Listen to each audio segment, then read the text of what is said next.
시청자 여러분 안녕하십니까? VOA 뉴스투데이 시작합니다.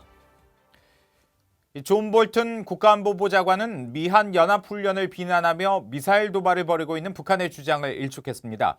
미한 동맹에 따른 것으로 북한이 비난할 성질이 아니라는 겁니다. 마크 에스퍼 국방장관도 현재 훈련 역시 미북 정상회담 이후 축소된 상태로 진행 중인 점을 상기시켰습니다. 첫 소식 이조은 기자가 전해드립니다. 존 볼튼 백악관 국가안보보좌관은 6일 미 폭스뉴스와 인터뷰에서 북한이 미한 연합훈련에 반발해 미사일 위협을 하는 게 아니냐는 질문을 받았습니다. 볼튼 보좌관은 북한 역시 훈련을 조금도 축소하지 않고 계속하고 있다며 그런 만큼 북한이 크게 불평할 게 없다고 답했습니다. 미한 연합훈련이 미북 싱가포르 공동성명 등을 위반한 것이라는 북한의 주장을 일축한 겁니다. 그러면서 지금 미국과 한국의 연합훈련은 컴퓨터 시뮬레이션 중심의 지휘소 연습이라며 미한 동맹에 부합하는 것이라고 반박했습니다. 볼튼 보좌관은 이 인터뷰 직후 베네수엘라 사태를 논의하는 국제 컨퍼런스에 참석해 베네수엘라가 북한 등과 함께 불량 국가에 포함된다고 지적했습니다. But the Maduro regime now joins that exclusive club of rogue states like Cuba, Iran, Syria, North Korea that are subject to that form of sanctions. 북한 외무성은 전날 발사체 발사 후 담화를 통해 미국과 한국이 자신들을 겨냥해 합동 군사훈련을 감행한 건 새로운 미북 관계를 수립하고 한반도 평화체제를 구축하기로 한 합의를 위반한 것이라고 주장하며 새로운 길을 모색할 수도 있다고 위협했습니다. 아시아를 순방 중인 마크 에스퍼 국방장관도 미한 연합훈련에 대한 입장을 밝혔습니다. 현재 컴퓨터 시뮬레이션으로 진행 중인 미한 동맹훈련을 향후 군사훈련으로 전환할 것이냐는 질문에 지금 단계로선 그럴 계획이 없다고 선을 그었습니다. 지난해 미북 정상회담 이후 연합훈련을 일부 조정했으며 외교를 지속하기 위해 이를 여전히 지키고 있다는 설명입니다.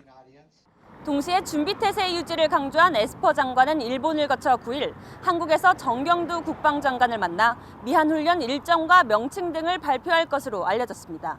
VOA 뉴스 이조은입니다. 스위스 제네바에서 군축회의가 열렸는데 미국은 북한에 대한 군사적 압박을 조장하지 않는다는 분명한 입장을 밝히면서 북한의 대화 복귀를 촉구했습니다. 반면 북한 측은 미한 연합훈련을 비난하며 군사적 긴장을 일으키고 있다고 주장했습니다. 이현철 기자가 보도합니다. 스위스 제네바에서 열린 군축회의에서 로버트 우드 미 군축 담당 대사는 미국이 한국과 연합 군사훈련을 개최해 군사적 긴장을 조장하고 있다는 북한의 주장을 일축했습니다. The United States is not inciting military pressure.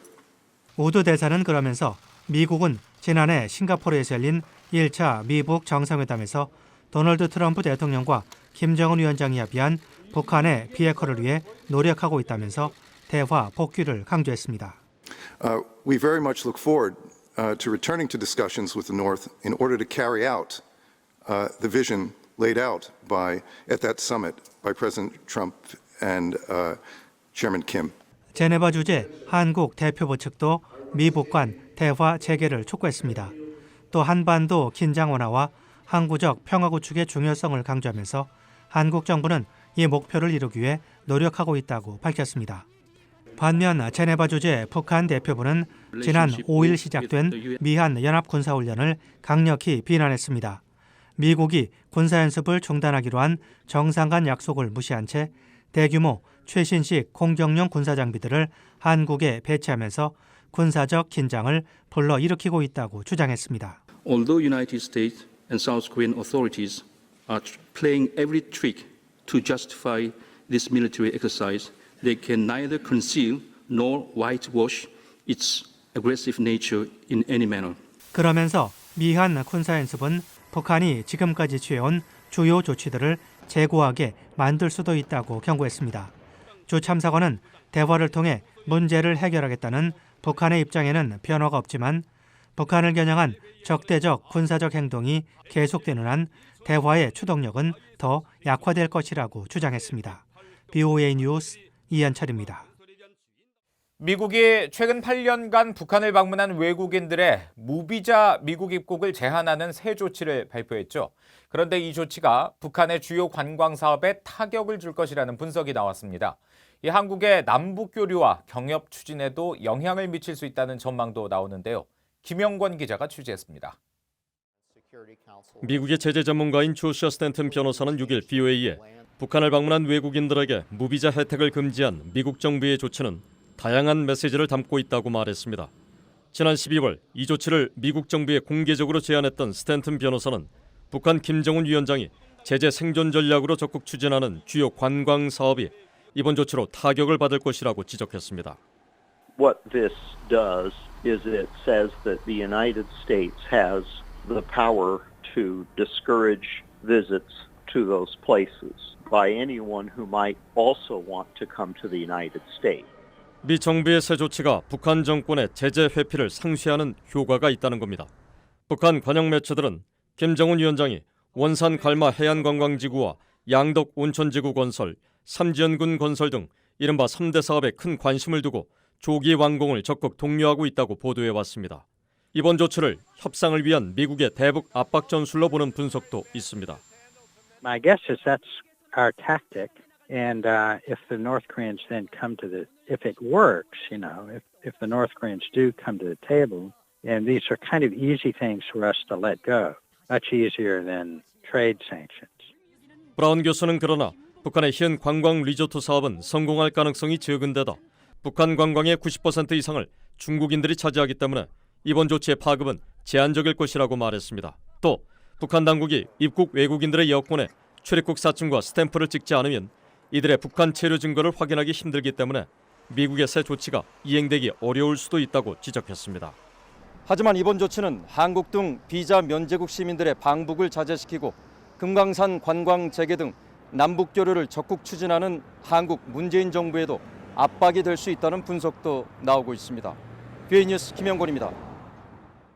미국 국무부는 합법적인 대북 인도주의 지원은 북한에 전달돼야 한다며 제재 예외 대상이라는 입장을 거듭 확인했습니다.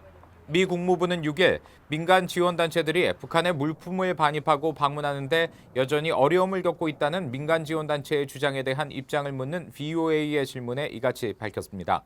국무부 당국자는 또 미국의 정책은 제재의 엄격한 이행이 북한 주민에 대한 합법적인 인도주의 지원품 전달을 가로막지 않도록 하는 것이라고 밝히고 다만 북한 주민들이 직면한 만성적인 인도주의 위기는 온전히 북한 당국이 초래한 것이라고 지적했습니다. 유엔 안보리 대북제재위원회가 지난달 25일 독일 구호단체 벨트 훈게르힐페 세계 기아 원조의 대북 인도주의 물품 반입을 승인했습니다. 이에 따라 세계 기아 원조는 북한에서 진행 중인 종자 저장과 식수, 식량 공급, 영양 개선, 재난 예방 등에 필요한 각종 물품을 북한으로 보낼 수 있게 됐습니다. 대북 제재위는 인도주의 단체들이 6개월 면제 유효 기간을 준수하고 별도의 국내법과 허가 절차도 지킬 것을 촉구했습니다. 유엔 안보리는 6일 러시아가 지난 6월 북한에 정제유 1,130톤을 공급했다고 보고했다며 이를 웹사이트에 공개했습니다. 이번 6월 대북 공급 정제유를 포함해 러시아가 지난 6개월간 북한에 공급한 정제유는 모두 23,313톤으로 배럴로 환산할 경우 약 18만 4,178배럴입니다. 중국이 지난 1월부터 5월까지 공급한 5,730톤까지 합산할 경우 두 나라가 올해 북한에 공급한 정제유는 2만 9,043톤으로 약 22만 9,440배럴입니다. 이는 유엔 안보리가 정한 북한의 연간 정제유 수입 한도인 50만 배럴의 약 46%에 해당하는 수준이지만 앞서 지난 6월 미국은 이미 북한이 불법 선박 환적 등의 수법으로 한도 50만 배럴의 7배가 넘는 정제유를 취득했다며 공급 중단을 유엔에 촉구한 바 있습니다. 지난 2017년 유럽연합 28개 회원국 등 유럽 국가의 시민권을 얻은 북한 출신은 모두 57명이며 지난 2007년 이후 2017년까지 모두 877명의 탈북민들이 유럽 시민권을 얻은 것으로 파악됐습니다.